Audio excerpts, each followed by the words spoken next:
terima kasih Bu Sinta. Baik, untuk mempersingkat waktu ya Bu Sinta, karena semua narasumber kita sudah hadir. Eh, Kali ini mungkin untuk Bapak Ibu semua yang baru hadir, ada 4 narasumber kali ini. Ada Mbak Dian, atau yang biasa kita kenal biasanya juga beberapa kali menjadi pembicara di beberapa webinar yang kami selenggarakan.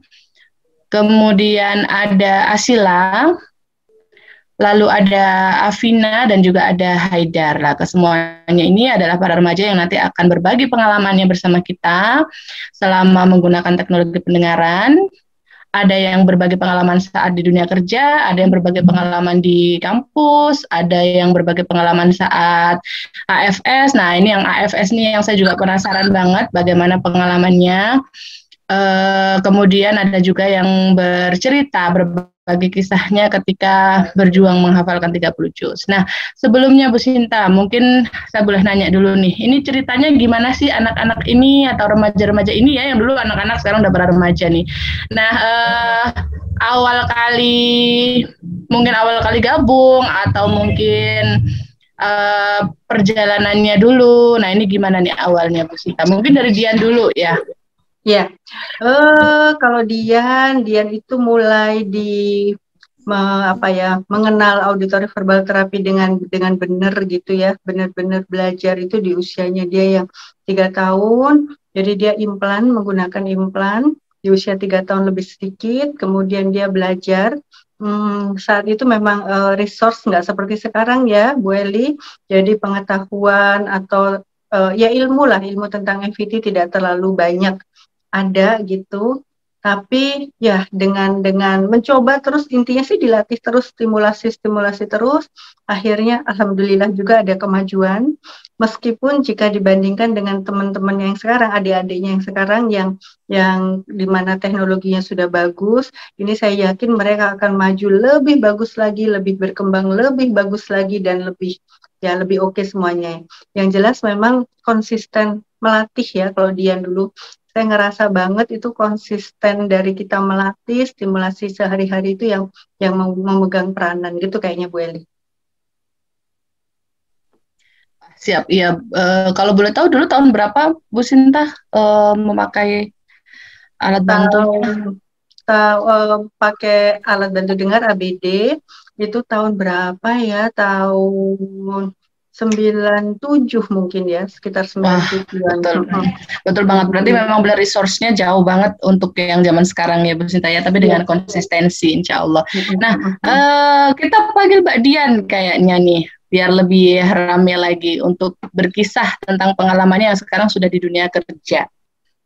Dulu perjuangannya sama Ibu Sinta ya, tetap sama membahasakan 3.000 kata per jam. Nah, ini sudah hadir. Minta di unmute Mbak Dian. Unmute. Halo. Nah, sip. Oke. Halo Mbak Dian. Hai. Ini karena masih muda, saya mohon izin untuk memanggil Mbak saja biar lebih akrab ya Mbak Dian ya. 19 Oktober.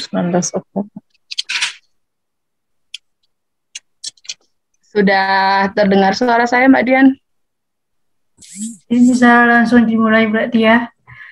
Iya, oke. Boleh silakan memperkenalkan dulu kepada Bapak Ibu semua. Ya, halo. Selamat malam. Nama saya Sri Anjani di situ, atau namanya Sri Anjani. Biasa dipanggil Dian. Oke, langsung aja. Jadi tingkat gangguan pendengarannya di sebelah kiri ada 100 desibel, kemudian di sebelah kanan ada 110 desibel. Oke. Ini saya pertama kali memakai cochlear implant pada waktu usia 3 tahun, 97 kalau tidak salah. Sekarang usia saya sudah 27 tahun, jadi sudah belasan ya. Kemudian ini saya pendidikannya TK, SMP, umum, SMA negeri inklusi, program reguler, tapi Kemudian S1-nya psikologi di Universitas Surabaya. Pengalaman kerja saya lumayan ada, pernah menjadi narasumber di Yayasan Norika, di berbagai webinar yang diselenggarakan oleh Yayasan Norika, termasuk ini juga. Kemudian pernah menjadi freelance asesor di Biro Psikologi. Kemudian saat ini sedang bekerja di perusahaan konsultan di bidang manajemen bisnis dan SDM sebagai asisten asesmen, di bidang sebagai HRD juga. Jadi saya angkat 2 posisi di pekerjaan saat ini. Kemudian ini kegiatan selama perkuliahan. Oke, kelihatan ya mouse-nya. Di sini kapan ya, tahun-tahun sebelum pandemi ini saya mendapatkan penghargaan role model for deaf and hard of hearing people di Bali. Kemudian ini saya juga ikut terlibat dalam membuat cover desain untuk buku Menggali Kecerdasan Melalui Bermain. Kalau mau lihat bukunya bisa tanya ke Bunda Eli, soalnya ini peneliti Yayasan Norika. Jadi ya penulisnya ada Bu Sinta dan juga Bu Eli. Kemudian di sini saya ikut penelitian bersama di kampus, dan uniknya waktu itu saya satu-satunya yang masih junior. Jadi semester 3 kalau tidak salah, semester 3, dan sementara itu orang yang mengikuti penelitian ini itu kebanyakan sudah semester 5, 6, mendekati skripsi, bahkan ada yang sudah lulus. Jadi ya pengalamannya cukup unik. Kemudian pernah ikut les bahasa Inggris setelah kuliah. Kemudian ikut ini menjadi narasumber di acara dunia tak lagi sunyi di Jogja, dan juga pada tahun-tahun mendekati tahun akhir saya ikut psikologi ubaya mendongeng. Jadi di situ saya mendongeng anak-anak di Balai LE di situ. Dan juga saya juga ikut ini acara, saya lupa acaranya, tapi kami itu mempromosikan acara ini kesehatan pendengaran waktu itu. Jadi kita ke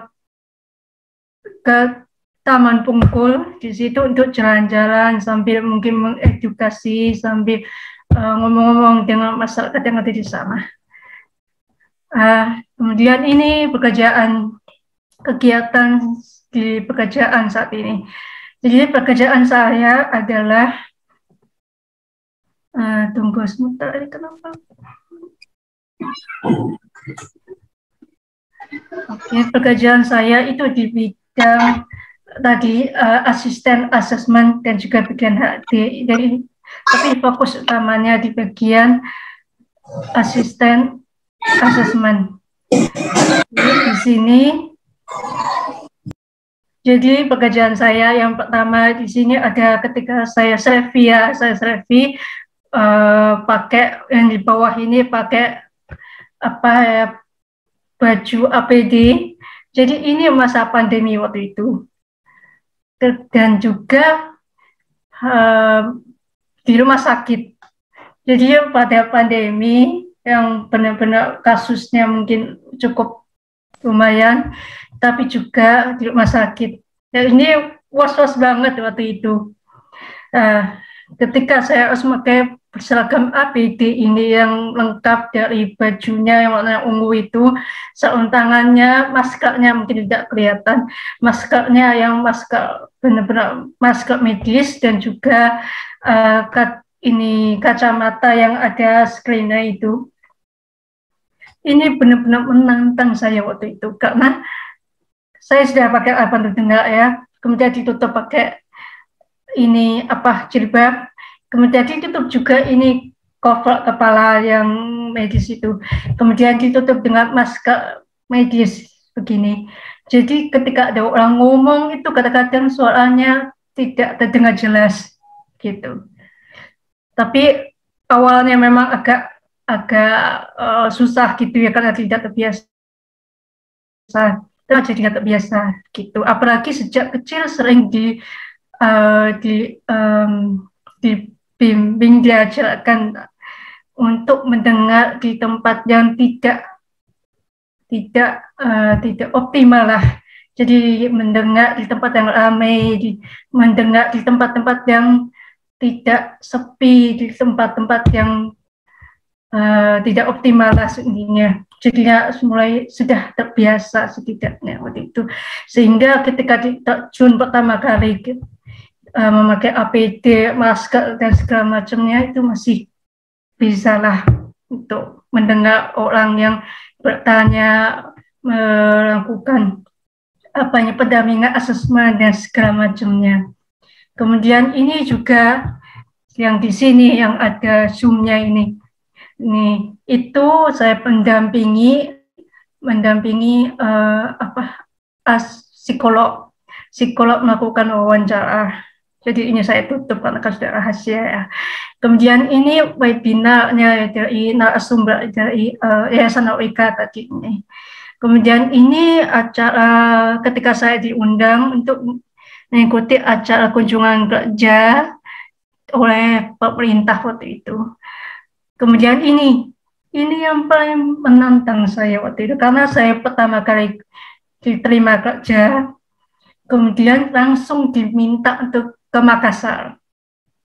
Di Makassar saya harus mewawancarai berbagai orang dari berbagai latar belakang berbeda. Salah satu ini saya harus mewawancarai sopir truk waktu itu yang sudah harus membiasakan diri perbedaan bahasa daerah Makassar sama Surabaya yang tentunya berbeda, karakter orangnya yang juga berbeda-beda. Gitu. Jadi saya di Makassar sekitar 6 bulan kurang lebih. Ya, kemudian ini juga yang di sebelahnya, ini adalah wawancara dengan psikolog yang seringkali, dan di depannya ini ada orang sebetulnya cuma nggak kelihatan. Nah ini wawancara di kantor waktu itu, di kantor klien. Kemudian ini yang paling atas di sini, ini adalah ketika saya melakukan diskusi. Kemudian ini juga ketika jadi di kantor saya itu ada acara rutinan yang seperti ini, sharing info, sharing pengetahuan dan segala macam. Jadi di sini saya kebagian untuk membagikan pengetahuan yang saya miliki ke rekan-rekan kerja saya di situ. Nah, kalau di rangkum semuanya yang tantangannya yang saya alami itu menjadi 1, 2, 3, 4, 5, menjadi 5 tantangan. Yang pertama, karakter orang yang tadi yang sudah saya jelaskan waktu di slide sebelumnya. Kemudian bahasa, kayak belajar untuk membiasakan diri ketika logat bahasanya berbeda, ketika orang gaya berbicaranya berbeda. Ada yang gaya bicaranya cepat, atau yang nadanya atau intonasinya keras banget. Ya, seperti yang kita tahu, kalau kita bicara dengan berteriak itu kan kadang-kadang tidak bisa terdengar seluruh kata, seluruh kalimatnya. Yang terdengar justru vokalnya saja. Ya, seperti itu. Dan juga digabung dengan karakter orangnya ini pernah saya, baru-baru ini itu pernah terjadi miskomunikasi yang mengakibatkan orang lawan bicaranya itu kesal. Dan ketika orang ini kesal, dia ngomongnya pakai bahasa daerah. Dan waktu itu saya nggak paham orang ini ngomong apa. Untungnya sudah sekitar 2-3 tahun bekerja dengan orang ini. Jadi setidaknya tahu dia ngomongnya bagaimana, maksudnya arti bahasa daerah yang orang ini ngomong gitu. Jadi masih bisa dihadapi, tegas untuk menghadapinya, mengkonfirmasi ulang bagaimana apa yang mengkonfirmasikan ulang apa yang orang ini katakan. Tegas bilang bahwa saya tidak paham bahasa yang Bapak Ibu katakan, mohon menggunakan bahasa Indonesia, seperti itu. asertif lah intinya. Kemudian rapat dan diskusi, tentunya kalau dalam rapat atau diskusi itu kadang-kadang ada orang yang suka menyampaikan idenya secara bersamaan, atau mungkin lokasi rapatnya itu yang tidak efektif, tidak optimal untuk mendengar dengan nyaman seperti itu. Atau juga kadang-kadang rapat secara online seperti ini. Biasanya kalau secara online saya langsung rekam aja Zoom-nya atau Google. Ya pokoknya Zoom-nya gitu. Ketika selesai rapat, saya bisa mendengarkan ulang apalagi yang tertinggal gitu. Kalau yang offline biasanya saya konfirmasi lagi ulang dengan rekan kerja atau melihat ini catatan orang lain atau mencari tempat duduk strategis yang bisa memudahkan saya untuk mendengar orang pembicara utama ini berbicara seperti itu.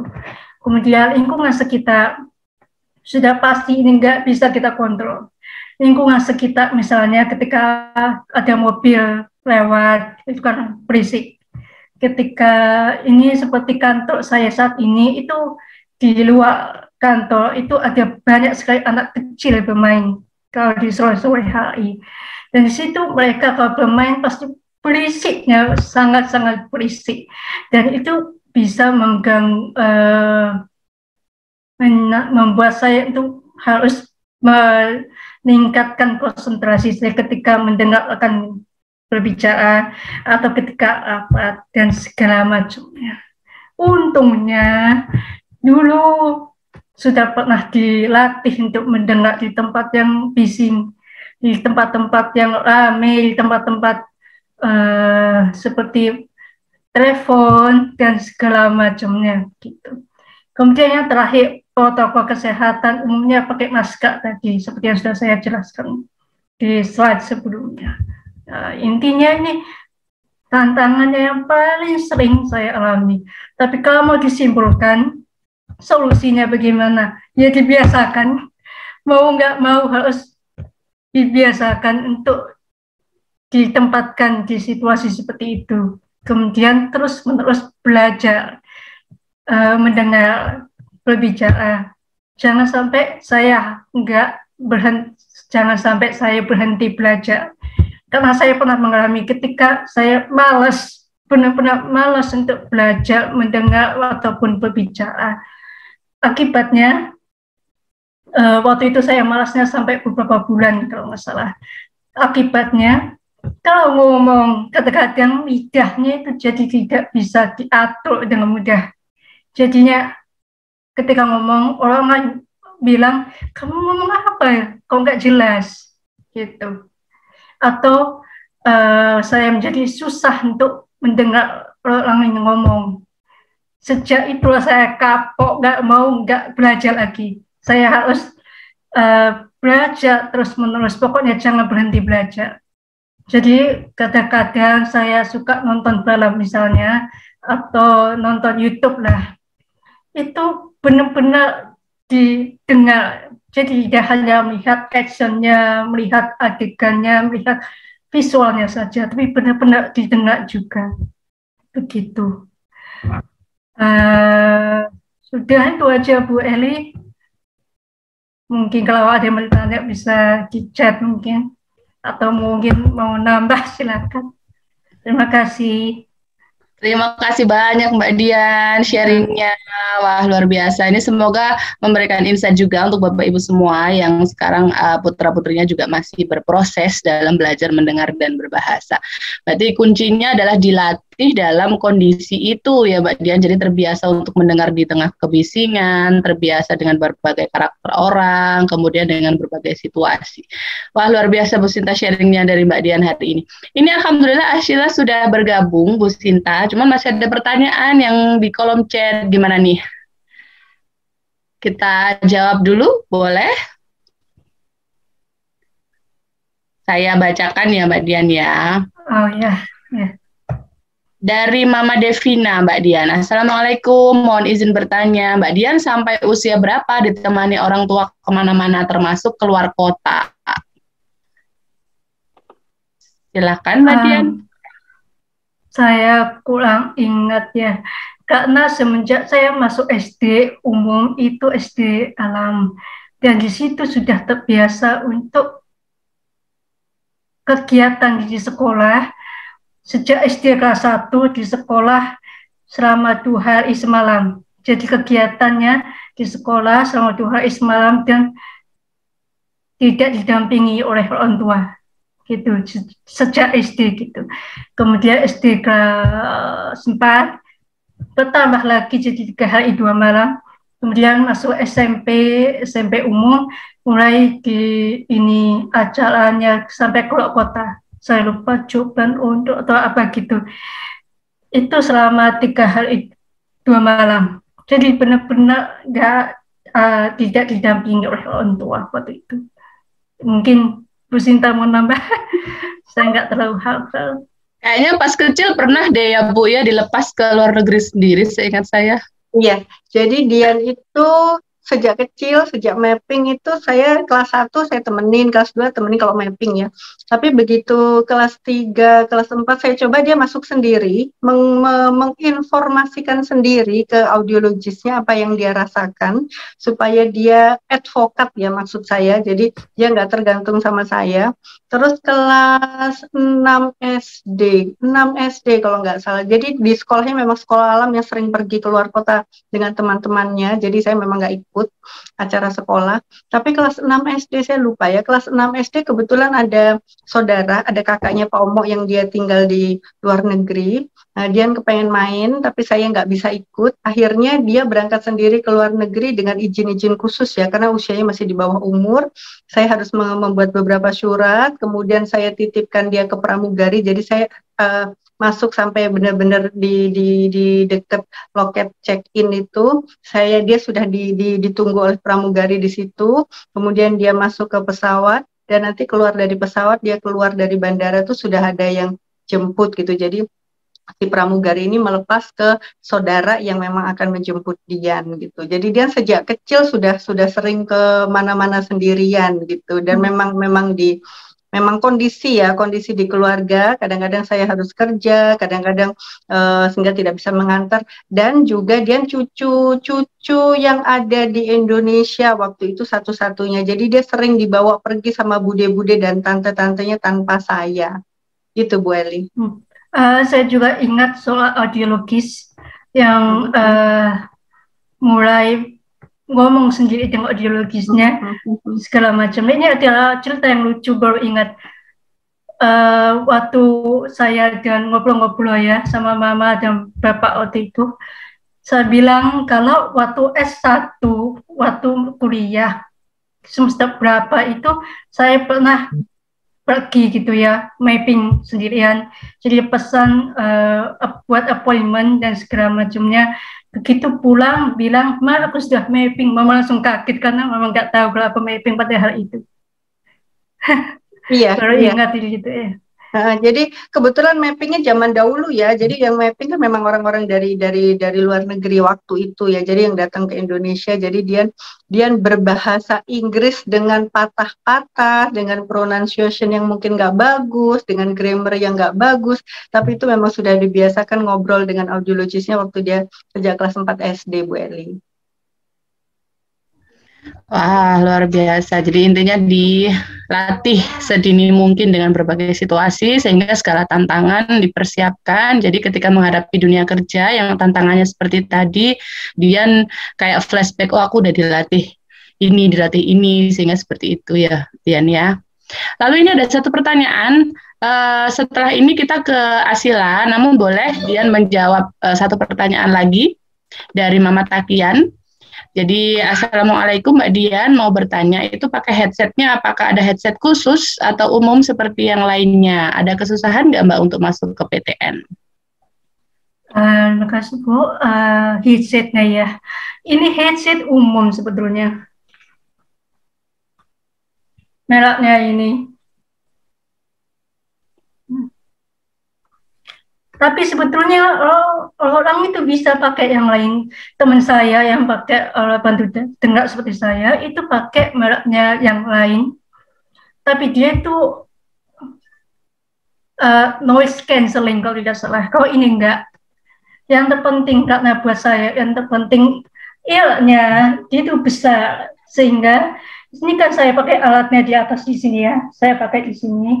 Jadi dia harus tercover gitu. Jadi yang penting itu ketika saya pertama kali beli, saya ke toko coba-coba pakai ini ada apa enggak, yang di sana ada apa enggak, kayak gitu. Kemudian PTN, apakah ada PTN ya. Ya. Ini aja waktu S1 itu sempat susah karena seleksinya gitu ya. Tapi alhamdulillah begitu masuk S1 itu saya bisa masuk ke Ubaya itu pakai beasiswa. Jadi tidak pakai seleksi waktu itu. Pakai karena pakai rapot dan juga karena saya pernah menang lomba Olimpiade Biologi waktu SMA, juara 1 se-Indonesia waktu itu untuk kategori inklusi. Jadi tidak terlalu susah. Cuma ini saya lagi coba untuk masuk ke S2. Susahnya minta ampun. Saya masuk ke S2, ini saya sudah gagal sudah ditolak 3 kampus kalau nggak salah. Nah, ini saya masih coba untuk yang sekarang, ya semoga aja keterima. Ya, tapi susahnya itu bukan karena saya nggak bisa mendengar, bukan, tapi lebih ke teknisnya atau ke akademiknya seperti itu. Amin, amin. Semoga dilancarkan Mbak Dian untuk S2-nya. Amin. Amin. Yang penting harus masuk dulu Bunda. Iya. Lancarkan masuknya dulu. Terus berjuang Mbak Dian, bismillah, semoga dilancarkan. Nah, terima kasih untuk sharingnya, semoga bisa mendapat insight hari ini untuk Bapak Ibu semua dari Mbak Dian. Jadi tadi ada beberapa simpulan atau ringkasan dari Mbak Dian bahwa intinya adalah segala tantangan di tempat kerja itu meliputi banyaknya karakter orang, banyaknya bahasa, dialek, kemudian belum lagi kondisi-kondisi aktual yang sangat kasuistis seperti pandemi COVID kemarin yang mengharuskan protokol kesehatan yang berbagai macam ketatnya, kemudian bisingnya lingkungan sekitar, dan itu juga tidak bisa dihindari, sehingga itu semua dipersiapkan sedemikian rupa dari Mbak Dian kecil dengan berbagai aspek tadi ya, mulai dari kemandirian, sosial, kemudian keberanian juga. Kayaknya saya juga nggak berani kalau usia 4 SD harus ke luar negeri sendiri. Mbak Dian luar biasa. Terima kasih sekali lagi sharingnya. Nah, kali ini kita akan berpindah ke narasumber kedua.